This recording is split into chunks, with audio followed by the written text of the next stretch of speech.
Ayun guys, good morning, good morning. Welcome sa day 4 ng daily vlog natin. Para lang sa nakakaalam, ang CEO ng Coffee Mana is Pastor MJ. Sabihin, si Pastor MJ naglilid ng kumpanya. Good morning, Wab! Sabi ko, bawasan muna yung gulay, habang mahal yung gulay, binawasan ba yung gulay? So ito yung sinasabi nila na ang hirap. Mahirap siya. Mahirap talaga. Hey, I'm Nat. I'm on a mission chasing a crazy dream to build a startup that hits a 1 billion in sales. The catch? 90% of my time is locked into real-world responsibilities and just 10% fuels the dream. But that 10%, that's where the magic begins. And you're coming with me, and let's make it happen.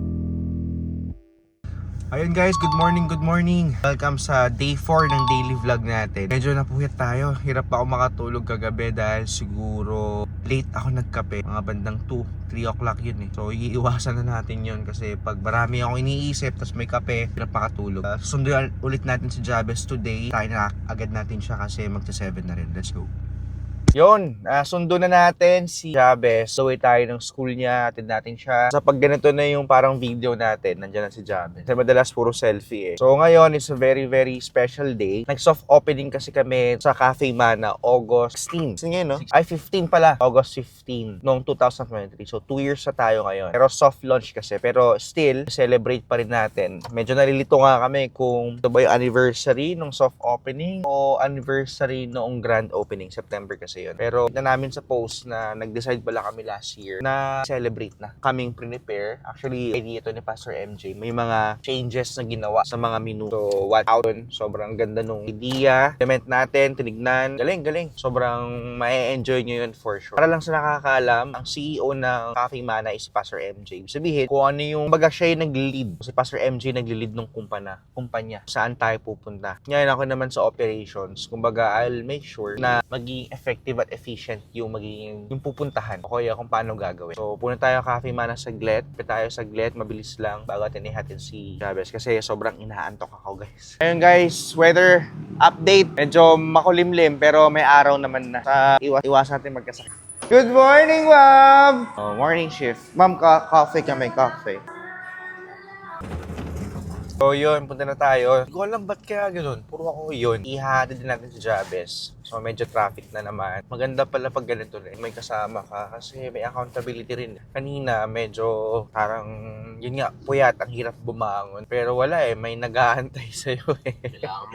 Kailangan gumising. So ang ganda rin to, sabi ni Jabez kanina, is also learning dun sa paggawa ng pag-shoot ng video. So, sa pag-edit kasi si Boss Mac muna. Take ng video. Hopefully, mas maging creative pa kami. Jabez yun. So, sabi niya, mag-aalat daw siya ng 20%. Mag-effort. Yung time effort niya, 20% doon sa pag-video. 80% sa photography pa rin. Kasi yun naman talaga eh. Yun naman talaga expertise niya. So, ibabalance daw niya. Finding his right balance. 80-20. Tayo, 90-10. Mukhang mag-vlog na rin si Jabez. Sober traffic, guys. So, yun guys. Nahatid natin si Jabez. Sober traffic, ano. Bago ako mag-gym, let me just give you a recap. Ano ba yung reason ulit natin ba tayo nag-vlog? Is, meron kasi tayong big dreams. Pero, hindi kasi natin magagawa yun because marami tayong real-world responsibilities na hindi pwedeng iwan agad-agad. Itong pag-vlog na to, I'll be showing you 90% of my real-world responsibility and I'll be putting 10% of my time and effort and even money to that dream. So, magsisid na tayo. 90% reality, 10% to my dream. So, finding the right balance. So, as of the moment, yung muna yung kaya kong gawin. Napansin ko lang sa pag-vlog natin, very inefficient pa ako. For example, sabog pa ako. Example, dapat kaninang umaga, yung unang video natin, dapat sana nabanggit ko na agad yung agenda ko for the day. Kumbaga, para abangan nyo yung pinakadulo, ano yung mangyayari. Kumbaga, idea na kayo so that you will stay on the video. Ang nangyari kasi, nabanggit ko lang na susunod yung Jabez. So, very inefficient yun. Tingin ko, para masolusyonan yung inefficiency ko, kailangan ko na sigurong magsulat. So, mamayang hapon o mamayang gabi, yun yung 10% natin. Isulat na natin, i-plot na natin yung pangyayari kinabukasan, yung agenda, yung 10% na effort na gagawin natin for the last time, ginawa natin nag-market research. Actually, mag-update din tayo. Mamaya siguro, i-update natin ano yung mga na-research natin, ano yung magiging product natin, no? And then mamaya, dalawa gagawin natin today. Update natin yung ano yung naging market research natin. Sobrang matinding pag-aaral to. Actually, continuous yung pag-aaral ko kahit walang video at hindi ko na video. Pangalawa, kailangan natin mag-plot na kung pag-vlog natin para hindi tayo maging sabog. Gawin natin yun later. Medyo hirap. Siyempre, bago rin sa akin to. Pero sabi ko nga, negosyante ang problem solve. So, we always find a solution. So, mag-gym muna tayo. See you later.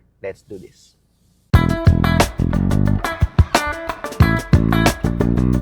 Tapos na natin mag-gym guys, tagalan tayo. Hindi natin maabutan yung sober para mag-pray.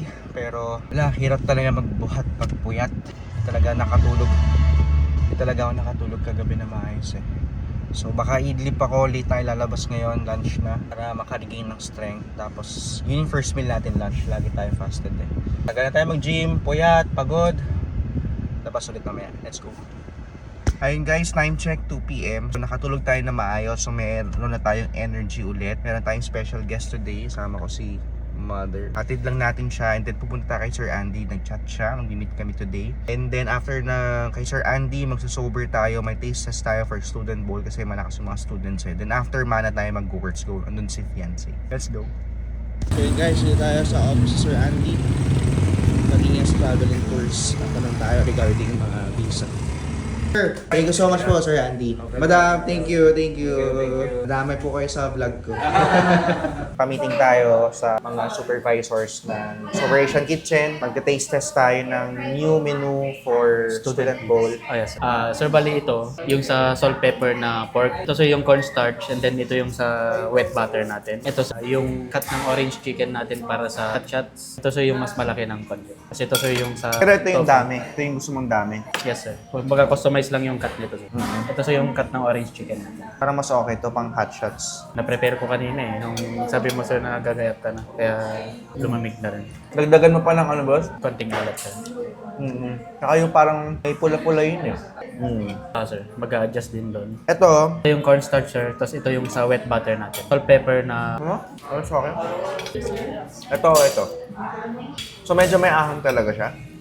Yes sir. Ano mas okay sa inyo? Ito sir yung tofu eggplant. Ano to? Tofu eggplant sir. Ito cornstarch. Tapos yung sa wet butter natin kasi may timpla. So mas malasa tong may wet butter. Galing costing ay. Mas expensive naman sa sir. Ito yung mas mahal. Parang okay na to. Dito sir, sa may cornstarch. Kaso malitik na.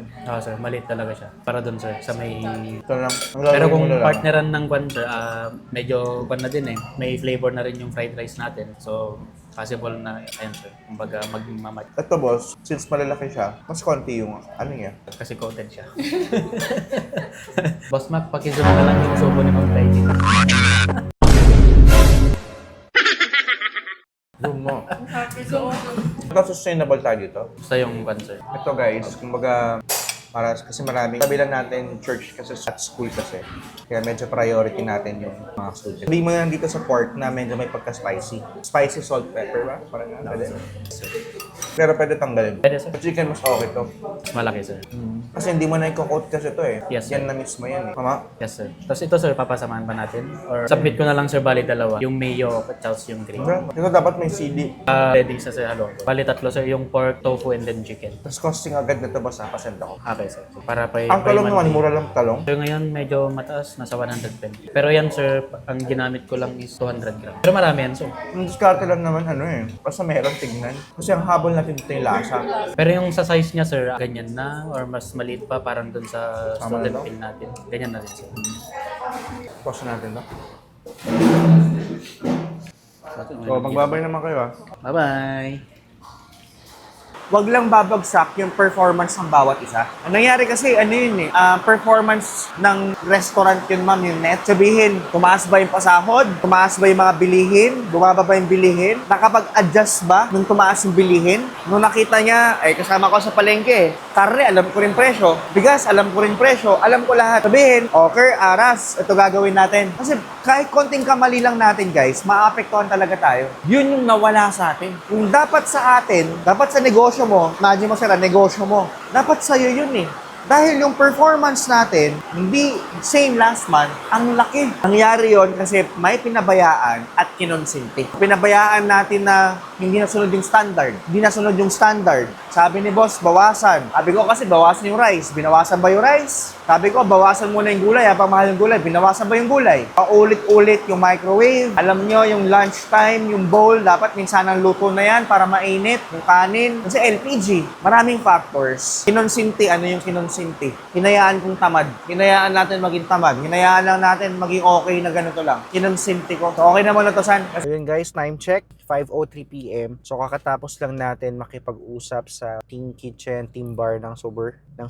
Medyo natagalan tayo, ang daming kinausap, ang daming concern, ang daming need. Ngayon papunta tayo ng Cafe Mana. So tutuloy natin yung market research natin regarding sa product na gusto natin pasukin. Siguro later mag-update na tayo kung ano yung mga na-research natin about the product. Negosyo, anong papasukin natin para maintindihan ng bawat isa. Exciting yun, tag ko na maayos yun. Hopefully ma-explain ko ng very very short. Ibang klase yun. Trabahuin natin, pangarapin natin. Yung 90% trabaho natin dito sober, punta pa rin tayo ng Mana. Yung 10% natin is mag-aral tayo.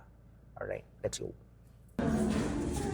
Ayun guys, time check, 8:43 PM. Actually, pangatlong take na namin to. Obviously, pagod ako, pagod na rin yung utak ko. Kailangan ko na magsulat ng mas maayos, script writing. Kasi, nagbibigay sana ako ng update, pero hirap din pala talaga mag-vlog. Hindi ko siya, sabog ako. Ilang beses namin trinay. Hindi ko may idea na sa market research, pero hindi pa sobrang ganun kayang i-deliver sa vlog. Through paper, through sa research namin, sobrang ganda. Sobrang exciting. Hindi ko alam. Ganito pala yun, yung feeling na nasa 90% reality ka, 10% dream. Mukhang alam na natin yung solution, mukhang na-figure out na kung paano, pero hirap pa rin talaga i-balance. For the meantime, yun na lang po muna. At least naumpisahan ko ng ma-realize maging effective at efficient sa pag-vlog. Ay, kailangan ko magsulat. Kumbaga, may script. Hirap maging sabog sa pag-vlog. At least, we're learning.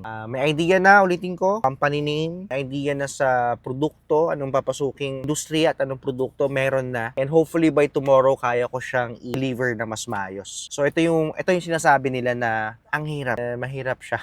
Mahirap talaga. Yun na lang muna. Meron akong nabasa kanina na if you have a big dream, feed it, protect it, and alagaan mo siya everyday. So, tro na ako guys. Once again, my name is Nat and I'm sober. Cheers!